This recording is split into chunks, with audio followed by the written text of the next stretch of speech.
কেন্দ্রীয় শহীদ মিনারে চতুর্থ দিনের মতো অবস্থান কর্মসূচি পালন শেষে শাহবাগে যাচ্ছেন আন্দোলনকারী এমপিওভুক্ত শিক্ষকরা।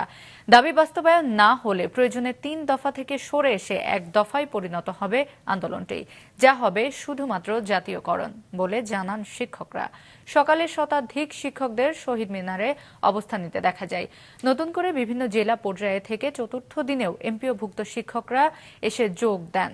কিছুক্ষণ আগে শাহবাগের দিকে রওনা দেন তারা। আন্দোলনকারী শিক্ষকরা জানান তারা প্রজ্ঞাপনের অপেক্ষায় রয়েছে। তাদের প্রত্যাশা, প্রধান উপদেষ্টা দেশে ফিরেছেন এবং তাদের দাবিগুলো মেনে নেবে অন্তর্বর্তী সরকার।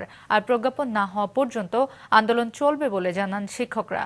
গতকাল বিকালে মার্চ টু সচিবালয় অভিমুখে পদযাত্রা হাইকোর্টের মাজার গেটে আটকে দেয় পুলিশ।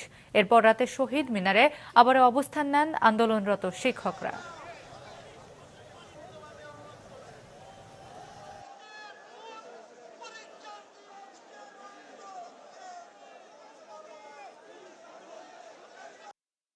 আজকের ভিতরে যদি আমাদের দাবি না মানা হয় তাহলে আমরা শাহবাগ ব্লক করব এবং আমাদের শিক্ষকরা সবাই এতে সম্মতি আছে। আমরা বেসরকারি শিক্ষকরা যেরকম পরিশ্রম করি, সরকারি শিক্ষকরা একই পরিশ্রম করে, কিন্তু তারা এই বেতনের সাথে কোথাও 40%, 45%, 60% পর্যন্ত বাড়ি ভাড়া পায়, যার কারণে তার 12,500 টাকা, 20,000 টাকা, 25,000 টাকা উন্নীত হয়।